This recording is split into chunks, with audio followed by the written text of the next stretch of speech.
Ada yang lebih spesifik nggak? Tanya Bapak Karni. Karena saya bingung sekali. Beda sama ILC yang lain-lain. Saya juga bingung.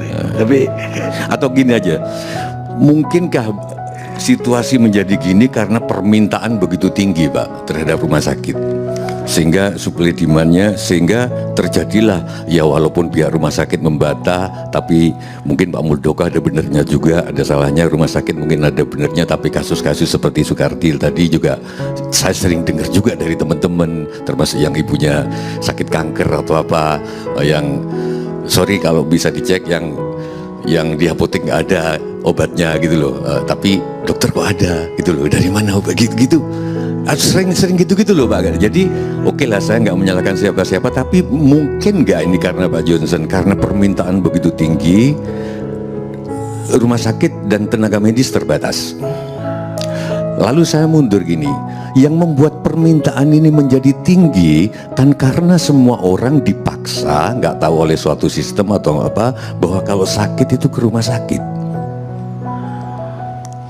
Tidak ada yang ke dukun, tidak ada yang ke kiai, dianggap aneh. Padahal yang namanya Bhinneka Tunggal Ika itu mestinya dibolehkan dong, nggak usah diketawain. Sehingga ada yang ke kiai, ada yang ke dukun, ada yang ke Pak Karni, ada yang ke saya gitu loh, sakit apa gitu loh kan. Sehingga rumah sakit nggak terlalu banyak bebannya. Dan nggak usah disalah-salahkan. Loh kalau mereka mati gimana? Loh mereka ikhlas kok. ya kalau kesampean itu cuma sakit cinta baru. Kalau ikhlas bagaimana? Sekarang saya tanya, tinju itu mematikan loh.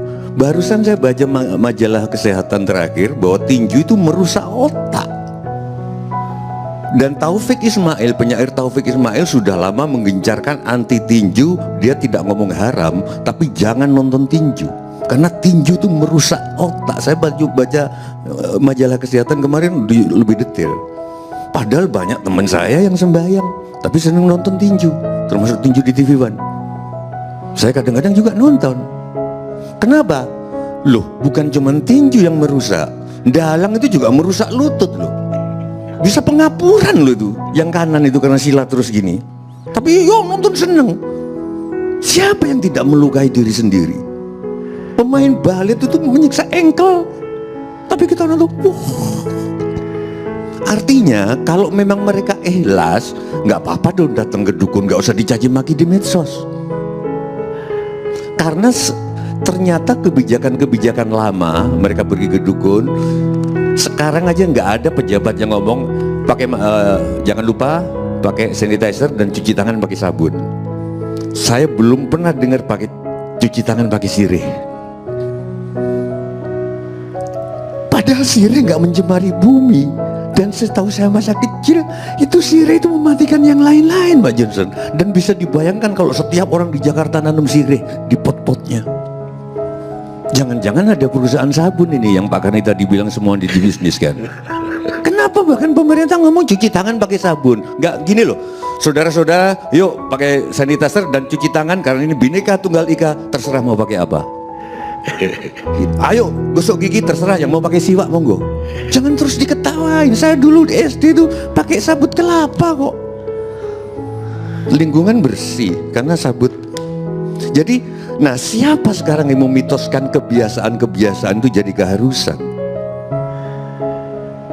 Ternyata hal yang sudah lama itu ada di masa lalu, Mas Dani. Saya selalu update ilmu pengetahuan Pak, karena saya suka ilmu pengetahuan walaupun di sana dukun. Ternyata menurut ahli saraf, kebahagiaan itu tidak akan ketemu Mbak Winja kalau kamu mencarinya. Kebahagiaan justru ditemukan oleh orang yang tidak mencari kebahagiaan. Karena saraf-saraf di sininya itu begitu kita mencari, dia menutup. Hormon apa nggak ngerti dia penjelasnya teknis banget Pak Karni, sehingga tidak akan ketemu. Kalau kebahagiaan itu Tuhan, berarti Tuhan nggak akan ketemu kalau kau cari. Itu hal lama sebelum orang Jawa. Masih Sanskrit saya baca misalkan Ring Ange Peki Yoga Kiteng Sakala, dia adalah yang terlihat jelas ketika engkau tidak berusaha melihatnya. Kahidep Pamari Kasitan Kahidep, Dia adalah yang tersentuh ketika engkau tidak berusaha meraba-rabanya. Katemu sita pamari kasitan katemu, dan dia yang adalah yang kau temukan ketika kau tidak mencari. Di beberapa ajaran-ajaran lama kalau kita mencari, misalkan saya guru sufi gitu, setiap hari mencari sufi gitu, bapak datang ke saya, banyak cerita sufi. Kamu kan baik, mau belajar tasawuf, tuh ke sana, ke Pak Karni. Yang tidak ngaji, kelihatan ngaji, tapi dia bekerja tiap hari, disitulah dia menemukan Tuhan dari hatinya menjadi presenter. Waktu itu diceritakan tukang cukur tuh di bawah pohon randu, itu sufi sejati. Kenapa siang hari dia bekerja?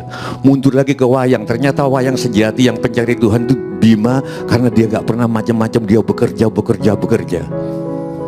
Nah, orang lama, nah maksud saya gini loh, kita boleh kan percaya kepada si neurolog modern, tapi jangan di ini nanti ini konsekuensinya macam-macam, Pak. Kenapa harus standar? Kenapa masker? Kalau masker pakai gini gimana? Saya suka pakai ini karena dikasih anak saya. Nanti kalau padanannya, oke, ini harus standar ya, masker karena harus standar, maka mobil-mobil juga harus standar.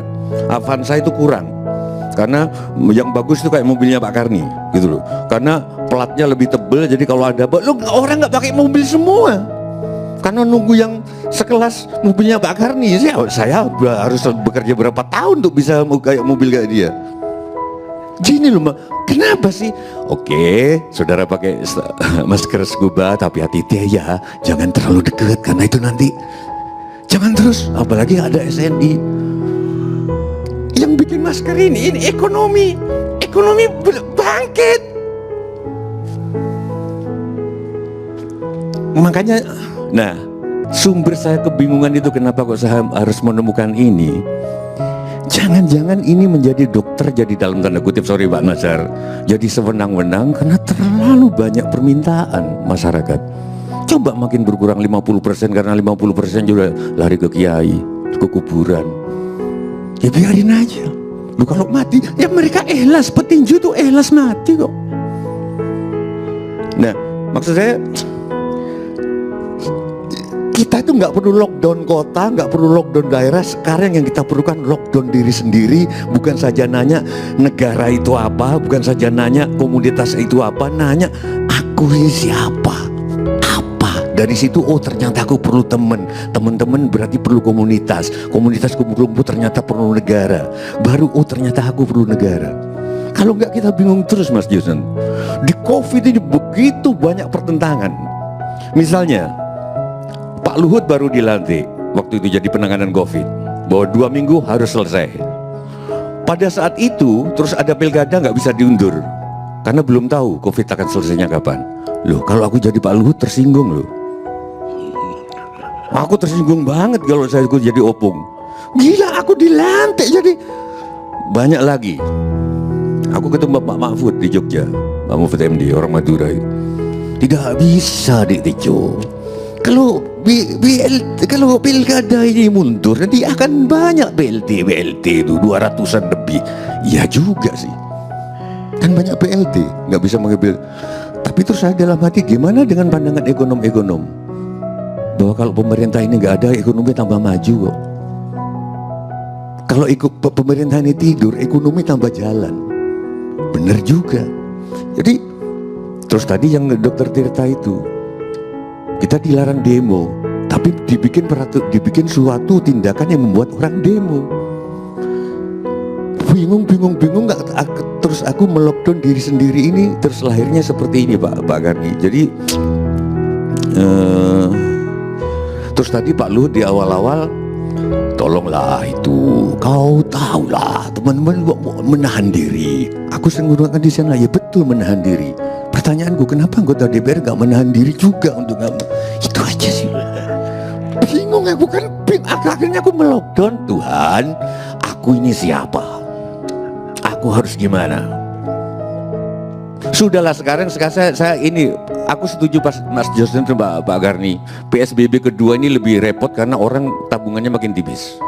Dulu saya minta sumbangan di PSBB pertama, gampang Pak Dani, ke teman-teman untuk ngasih seniman-seniman lanjut di Solo, di Jogja, tinggal koleng tuh, mungkin duitnya masih banyak.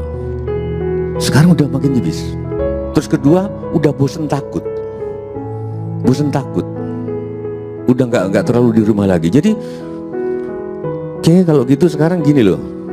Kalau dulu kita itu niatnya makan supaya kita kenyang, yuk kita ini katakanlah pemerintah nggak ada gitu lah ya, katakanlah nggak ada.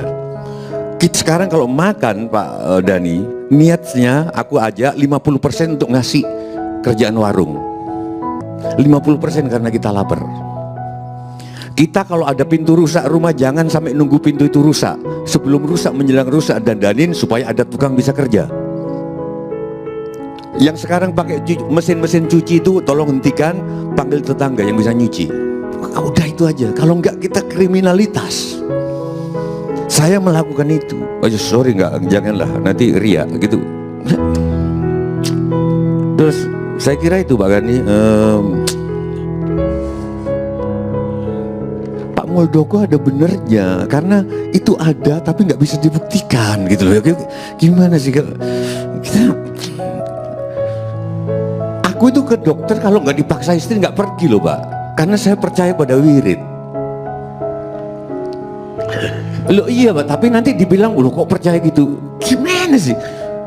Zikir Gofilin itu sakti itu gitu. Tapi kalau dipaksa kan laki-laki harus nyenengin istri kan, ya udah pergi ke dokter. Kalau nggak saya ajak Pak Karni nanti, dia kan saya kira gitu Pak Karni. Jadi endingnya yuk kita jangan-jangan, oh ya kebiasaan yang terakhir ini Pak, pertanyaan saya dong tolong dijawab semua. Ini kan yang jadi persoalannya Soekardi dan Wince juga, dan mungkin saya belum pernah ngalami. Mati karena COVID itu nista. Itu dari mana? Kalau mati karena bunuh diri terus nista, iya. Mati karena diperkosa, iya. Karena pertanyaan-pertanyaan polisi atau teman saat itu jadi trauma kan. Masa kalau ditanya COVID, kamu ketemu tukang bakso di mana? Aduh, kan nggak kayak kamu ketemu laki-laki itu tengah malam. Aduh Pak, saya jangan ngegent-ngegent itu lagi. Kan COVID kan. Bahkan seorang dokter sendiri yang Mak Nasar tadi cerita, THT ya, dokter mata, katarak, menyembuhkan kena dari pasiennya. Terus kalau dia meninggal COVID, terhina. Saya lewat forum ini Pak Karni mempertanyakan, mungkin Pak Karni juga bisa jawab di akhir ini, dari mana kita punya pendapat bahwa mati COVID itu hina? Terima kasih.